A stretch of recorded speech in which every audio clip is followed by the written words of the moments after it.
The emergency lights flashed red across the massive council chamber. Admiral Marcus Thornfield stood at the center podium, his hands gripping the metal rails so tightly his knuckles had turned white. Around him, representatives from 50 different species whispered frantically to one another.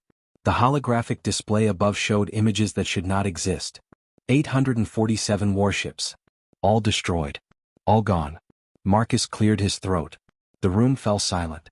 3 days ago, the Karathos Dominion launched their largest offensive in 20 years. They were heading toward the outer colonies in Sector 7. We detected their fleet and prepared our defenses. He paused, his voice shaking slightly. We never got the chance to engage them.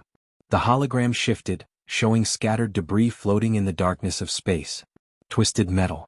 Shattered hulls. Nothing remained of the feared Karathos armada except wreckage. Who attacked them? Counselor Vera Blackwood asked.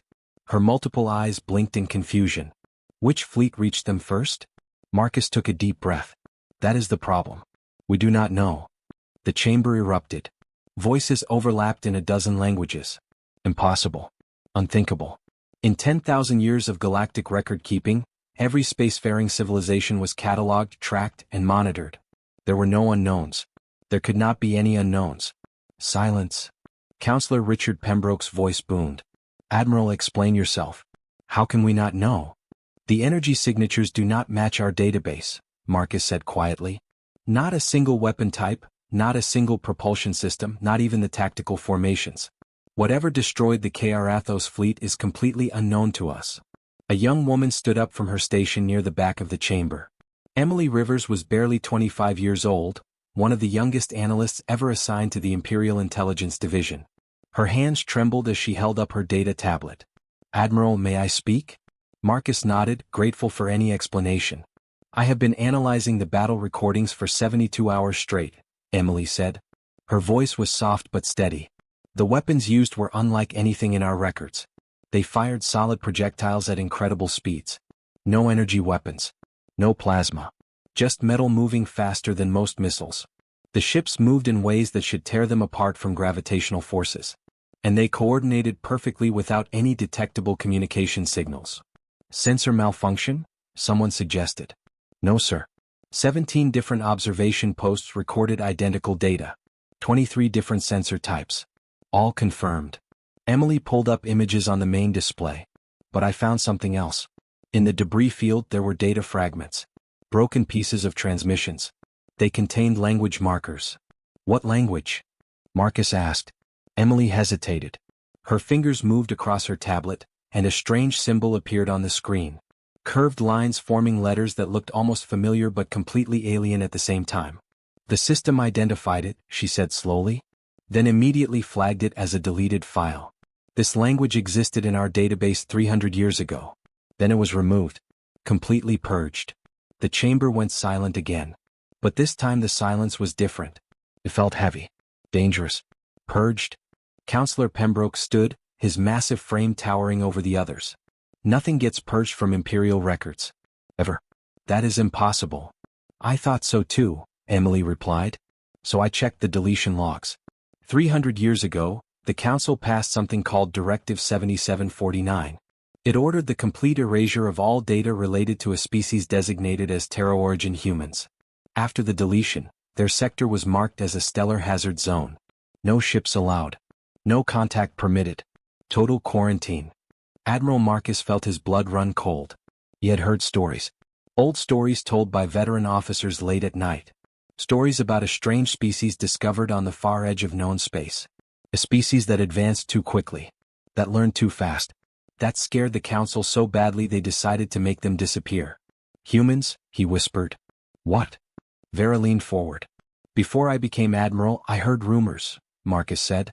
About a dangerous species. One that the Council decided to isolate and forget. They were supposed to destroy themselves. They had nuclear weapons, aggressive tendencies, and no sense of caution. The prediction was they would be extinct within a century. That was 3 centuries ago, Emily said. Yes, Marcus replied, staring at the images of the destroyed Karathos fleet. And instead of dying, they apparently built weapons that can obliterate the most powerful military force in the Outer Rim in just 4 hours.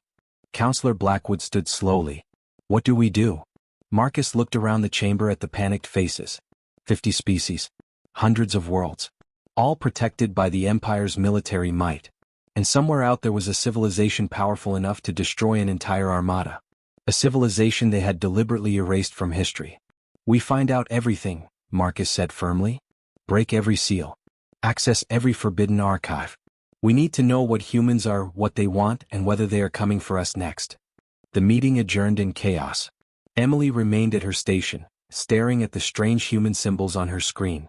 Somewhere out in the darkness, humanity was watching. And the Empire had no idea what they were capable of. The library world of Archeon floated in the silence of space, orbiting a dying red star. Its surface was covered in silver towers that reached toward the darkness. Inside those towers, every piece of information the Empire had collected over 10,000 years was stored. Every discovery. Every contact. Every secret. Emily Rivers stood before a massive vault door deep underground. The metal was black and covered in warning symbols. She had never seen so many warnings in her life. Danger. Forbidden. Death to unauthorized access. The symbols glowed red in 17 different languages. Her palm implant buzzed. Admiral Marcus had given her the highest security clearance possible. The door recognized her code and began to open. The sound it made was terrible, like a scream that had been trapped for centuries. Cold air rushed out. Emily shivered and stepped inside. The room was dark except for holographic displays that flickered to life automatically. Dust floated in the blue light. 300 years. Nobody had entered this room for 300 years. Emily's fingers moved across the control panel. Files appeared in the air around her. She began to read. First contact report. Terra System. Year 2547. The words glowed softly. Emily read faster, her heart pounding in her chest. The survey ship Dawn's Hope had discovered a blue planet orbiting a yellow star. The planet had artificial satellites, radio transmissions, and nuclear weapons. 8 billion individuals lived on the surface. They called themselves humans. Emily pulled up images. Humans looked strange. Only 2 arms. 2 legs. Hair on their heads. Soft skin with no scales or protective plates. They seemed fragile compared to most species in the galaxy. But the next file changed everything. Psychological profile. Extreme danger. Humans were adaptable. Impossibly adaptable. They lived in frozen wastelands and burning deserts. They lived on mountains and underwater. They lived everywhere on their planet despite extreme differences in climate and environment. More concerning was their innovation. In just 100 years, humans had gone from basic flying machines to nuclear weapons. From simple computers to artificial intelligence. Their technology advanced faster than any species ever recorded. The Council's first diplomatic team made contact. The humans were curious, friendly, and eager to learn. Too eager. Within 5 years of first contact, humans had reverse-engineered Empire propulsion systems and built their own starships. Emily found a video recording. She played it. A human scientist stood in a laboratory, smiling at the camera. "We understand the basic principles now," the woman said in accented Galactic Common. "Give us 10 years and we'll improve on your designs." The recording ended. The next file was stamped Council Emergency Session. She read the debate transcripts. The Council was terrified. Humans were developing military AI. They were experimenting with quantum weapons. They were advancing so fast that projections showed they would match Empire technology within 50 years. "They will surpass us," one counselor had written. "And we do not know what they will do when they have that power." The debate lasted 3 months. Finally the vote came. Directive 7749 passed by a narrow margin. All contact with humans would cease immediately. All trade agreements cancelled. All cultural exchanges terminated. Every piece of information about humans would be deleted from Imperial records.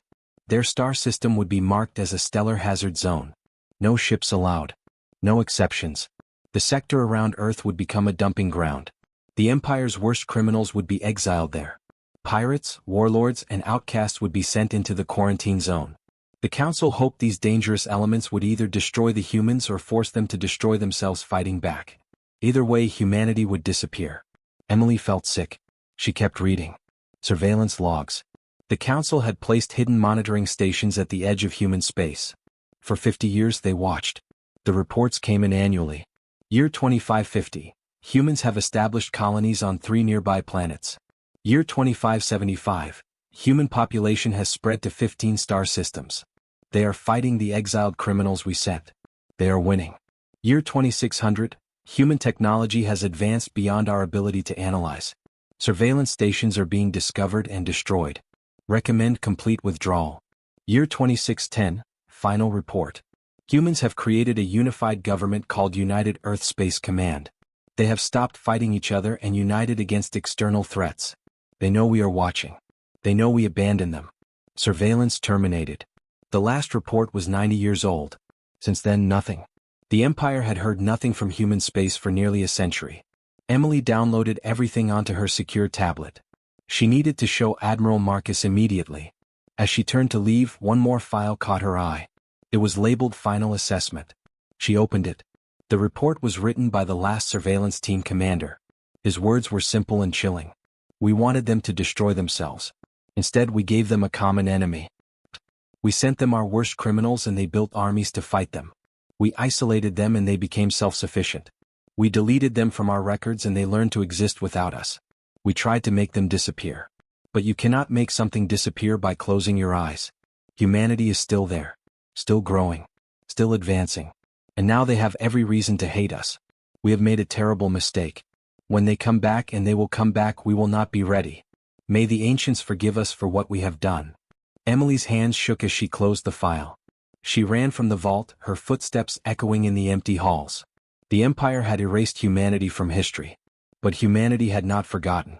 And now they had returned with weapons that could destroy entire fleets. Admiral Marcus needed to see this. He needed to see all of it. Because the worst part was not what the Empire had done 300 years ago. The worst part was that humanity had been silent for 90 years. Silent and preparing.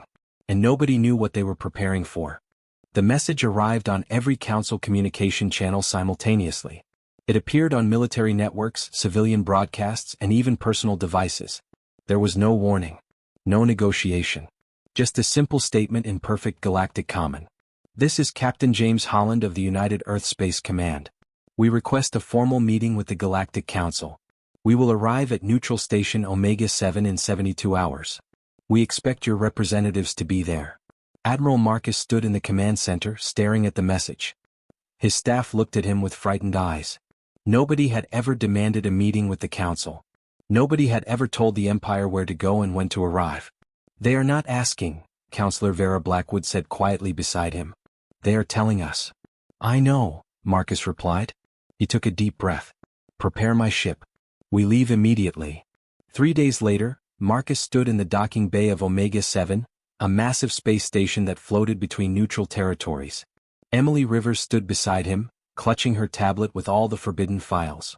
Behind them, 20 council representatives waited nervously. The human ship appeared on the view screen. It was called the Indomitable. The vessel was smaller than Empire battleships but moved with incredible precision. Its hull was dark gray, covered in strange angles that seemed to absorb sensor beams. Weapons bristled from every surface. The ship docked smoothly. The airlock hissed open. Captain James Holland stepped through first. He was tall, maybe 2 meters, with short brown hair turning gray at the temples. His uniform was simple, dark blue with silver insignia. His eyes were sharp and missed nothing. Behind him came Commander Rachel Bennett, a woman with red hair tied back severely. Her expression was cold and calculating. Next was Officer Thomas Wright, younger than the others, with dark skin and careful movements like a trained fighter. 10 more humans followed, all wearing the same dark uniforms. All carrying themselves like soldiers who had seen real combat. The council chamber on Omega-7 was circular, designed for diplomatic meetings. Marcus sat at the main table. The human delegation sat across from him. The silence was heavy. Thank you for coming, Marcus began carefully. We did not come for thanks, James said. His voice was calm but firm. We came for answers. We are prepared to explain, Vera started, but Rachel cut her off. 300 years ago you made first contact with Earth. You studied us. You traded with us. You learned everything about us. Then you erased us from your records and abandoned us. It was a difficult decision, Counselor Pembroke said. Your species was advancing too quickly. The Council was concerned about galactic stability. Thomas leaned forward. So you marked our territory as a hazard zone and dumped your criminals in our sector. Pirates. Murderers. War criminals. You sent them all to us. We thought, Marcus said slowly, that you would destroy yourselves fighting them. James smiled, but there was no warmth in it. We did fight them. For 3 centuries. Do you know how many human colonies were attacked by your exiled criminals? 47. Do you know how many survived? All of them. He pressed a button on his wrist device. Holographic images appeared above the table. Battle footage. Human ships fighting pirate vessels. Colonies defending against raiders. Each battle showed the same thing, humans winning. You sent us your worst, Rachel said. And we became stronger because of it. We had to innovate. We had to advance. We had to unite. Every attack made us better. Emily spoke up quietly. Why did you destroy the Karathos fleet? James turned to her. Because they were heading toward our colonies. We have 17 settled systems in what you call the quarantine zone. The Karathos planned to use them as supply bases for their invasion. We could not allow that. You saved Empire territory, Marcus said. We saved our people, Thomas corrected. Your territory just happened to be nearby. Rachel activated another display. This is our technology. Images showed human weapons systems. Kinetic railguns that fired solid projectiles at incredible speeds. Quantum shielding that adapted to incoming attacks. AI-controlled defense networks that predicted enemy movements. Counselor Pembroke stared. This technology should not exist. You have been isolated. How did you advance so far? Because you left us alone, James said simply. You did not interfere. You did not slow us down with your bureaucracy and regulations. You gave us 300 years to develop without any restrictions. And we did. Marcus felt a chill run down his spine. What do you want from us? James stood. He walked to the window overlooking space. 6 months from now, something called the Vextorian Swarm will reach your borders. It is an extragalactic threat. A biological fleet that consumes entire planets. We have been tracking them for 50 years. How do you know this? Vera asked. Because we did not just stay in our little quarantine zone, Rachel said. We built long-range exploration vessels. We mapped sectors you have never seen.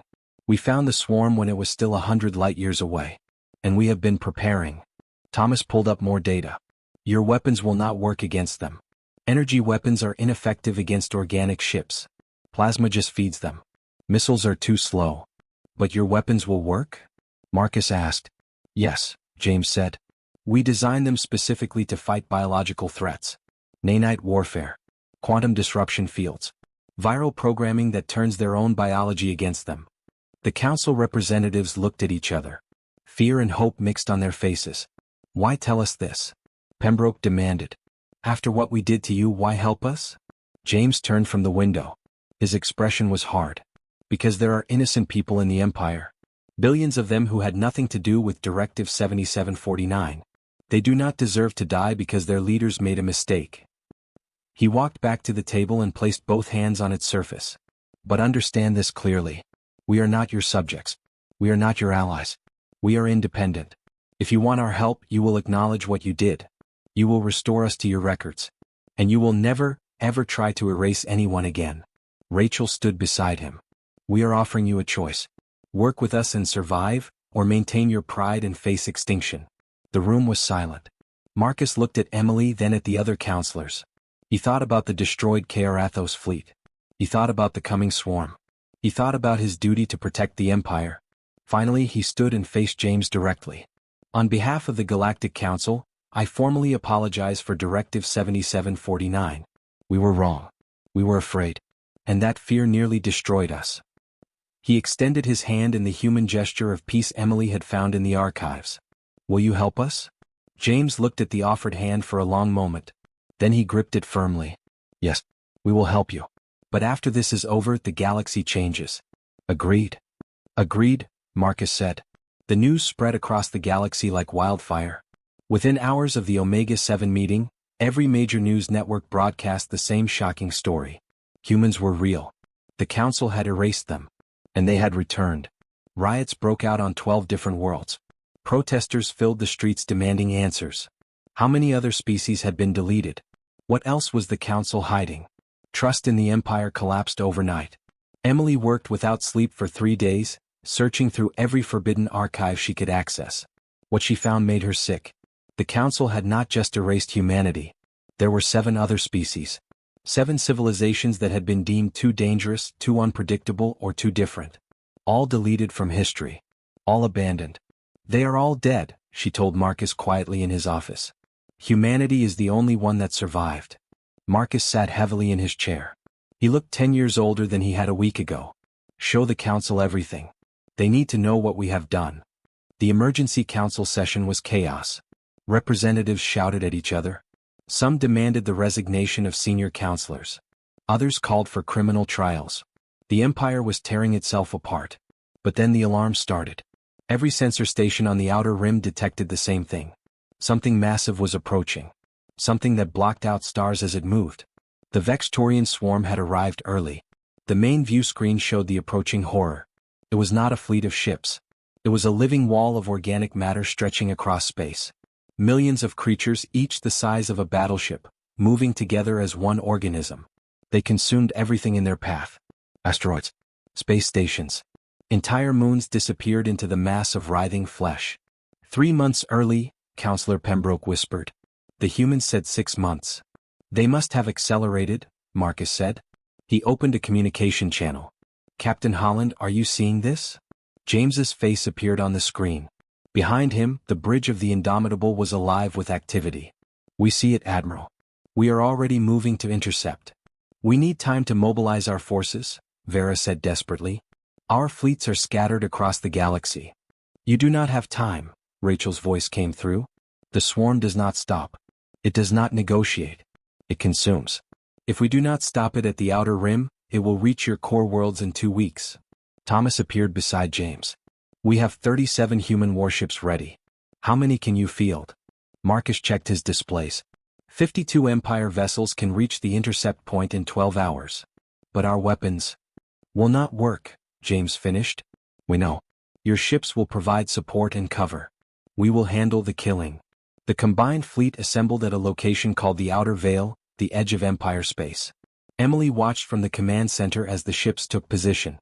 The human vessels were smaller, faster, moving in patterns that seemed chaotic but were perfectly coordinated. Marcus transferred to the Indomitable to coordinate the defense. Emily went with him, carrying all her research data. If humanity's weapons failed, she wanted records of everything they tried. Someone needed to survive to warn others. The bridge of the human flagship was different from Empire ships. Smaller. More efficient. Every station had multiple backup systems. The crew moved with practiced precision. Swarm will reach weapons range in 15 minutes, an officer reported.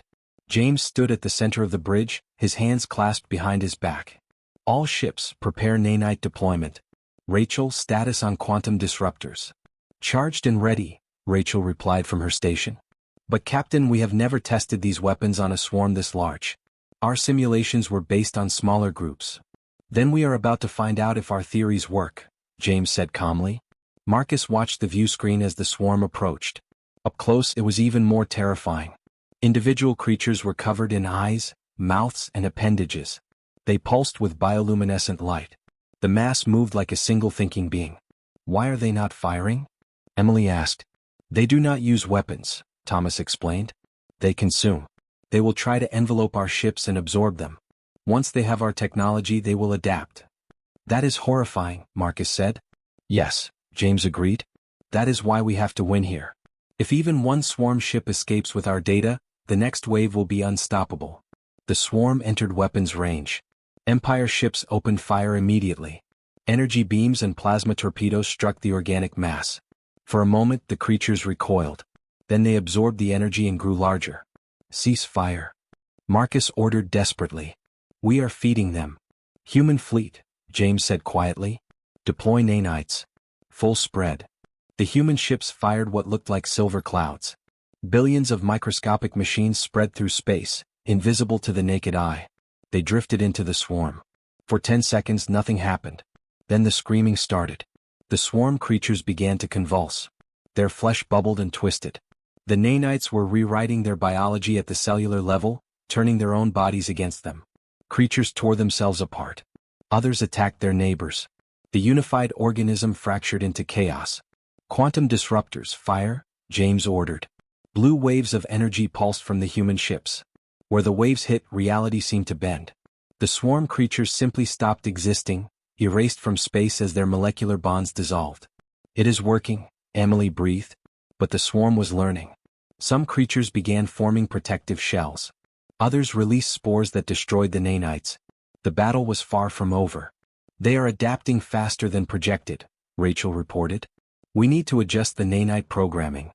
Do it, James said. Thomas, redirect all disruptors to the central mass. If we kill the controlling organism, the rest will scatter. The battle raged for 6 hours. Human ships danced through the swarm, deploying new nanite variants every few minutes. Empire vessels provided cover fire and rescued disabled human ships.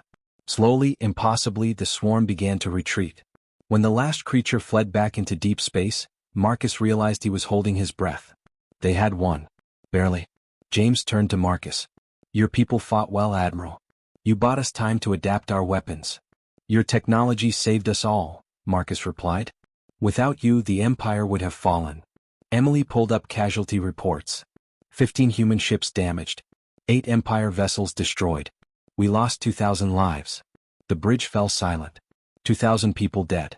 But billions saved. What happens now? Vera's voice came through the communication system. James looked at Marcus, then at the view screen showing the retreating swarm. Now we make sure this never happens again. The galaxy needs to change, Counselor. No more secrets. No more erasures. No more leaving species to die alone. Agreed, Marcus said firmly. The Council will hear a proposal for a new system. A federation of equals, not an empire of subjects. And the 7 deleted species? Emily asked quietly. We memorialize them, James said.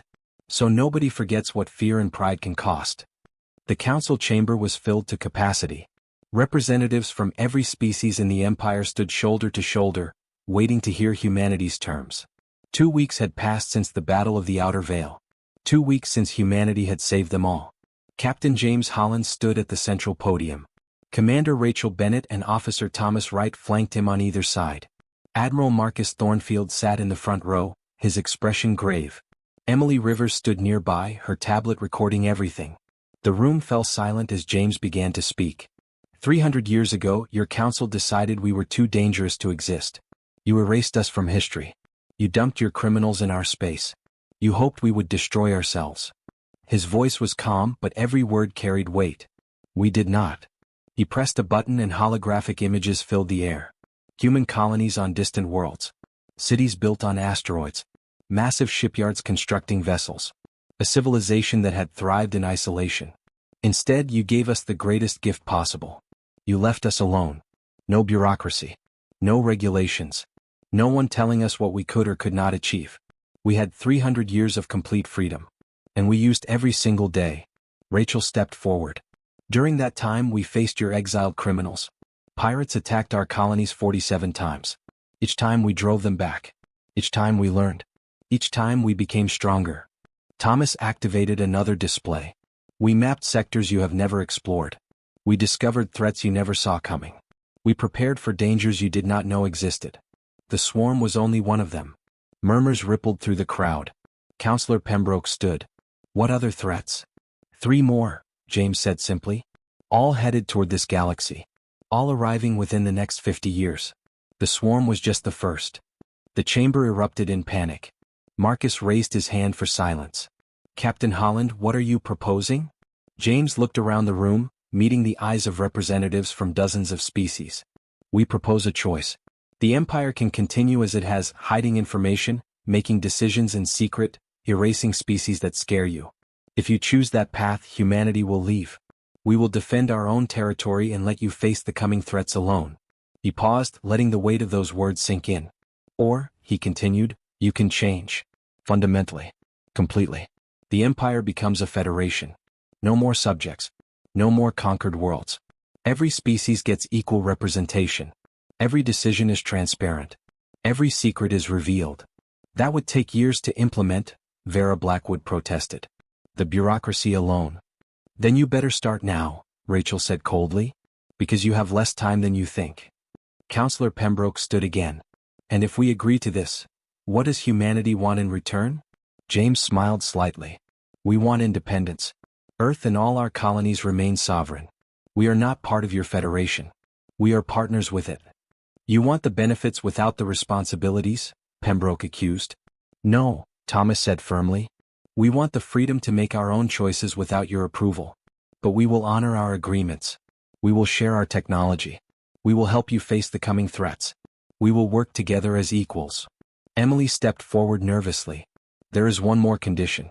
I helped draft it. She looked at James, who nodded encouragement. A memorial must be built.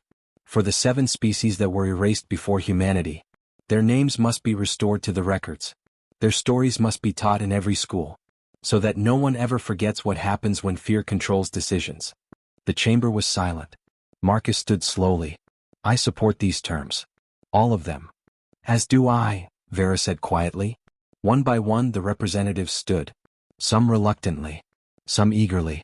But within an hour the vote was unanimous. The empire would change. The formal signing took place 3 days later. The document was called the Transparency Accords. It established the new Federation of Free Worlds. It granted humanity sovereign status. It mandated the memorial. And it required complete disclosure of all hidden files. James signed for humanity. Marcus signed for the former empire. 20 other species leaders signed as witnesses. After the ceremony, Marcus found James standing alone on an observation deck, looking out at the stars. You could have demanded more, Marcus said. You saved us. You could have asked for anything. James shook his head. We do not want to rule you. We just want to be left alone to live our lives. But we also will not abandon innocent people to die. That is not who we are. Why? Marcus asked. After everything we did to you, why help us? James turned to face him. Because 300 years ago one of your diplomats visited Earth. Her name was Ambassador Helen Wright. She was Thomas's ancestor. She was kind to us. She tried to convince the council not to erase us. She voted against Directive 7749. He smiled sadly. She lost that vote and was removed from the council for her dissent. But she taught us something important. She taught us that your people were not all the same. That some of you had honor. That some of you were worth saving. Marcus felt tears forming in his eyes. I did not know. Most people did not. The council erased her too. James put a hand on Marcus's shoulder. You remind me of her. You could have kept lying. You could have tried to fight us. But you chose honesty. You chose change. That took courage. 6 months later, Emily stood at the dedication ceremony for the Memorial of the Forgotten. 8 pillars of crystal rose into the sky, each one carved with the name of an erased species. The 8th pillar read, Humanity, Terra Origin, survived. Millions attended. Humans and aliens stood side by side. Children placed flowers at the base of each pillar. Emily had been named the first ambassador to Earth. She would spend the next 5 years living among humans, learning their culture, building bridges between species. As she looked at the memorial, she thought about how close they had come to destruction. Not from the swarm, but from their own fear and pride. James stood beside her. Do you think it will last? This new federation? Emily nodded. I think so. Because you taught us something we forgot. That differences make us stronger, not weaker. That fear is the real enemy, not each other. Rachel and Thomas joined them along with Marcus and Vera. The 6 of them stood together looking at the memorial. To the forgotten, Marcus said quietly. And to the future, James added. They stood in silence as the sun set, casting long shadows across the crystal pillars. The galaxy had changed. Not through conquest or force, but through the courage to admit mistakes and the wisdom to learn from them. Humanity had been erased from the records. But they had refused to be erased from existence. They had survived. They had thrived. And in the end, they had chosen forgiveness over vengeance. That choice had saved them all. 5 years passed. The Federation grew stronger. New species joined willingly, attracted by the promise of equality and transparency. Human technology was shared freely. Defensive networks were established across known space. When the second threat arrived, the Federation was ready. United. Prepared. Together. And humanity stood with them, not as rulers or subjects but as partners. As equals. As friends.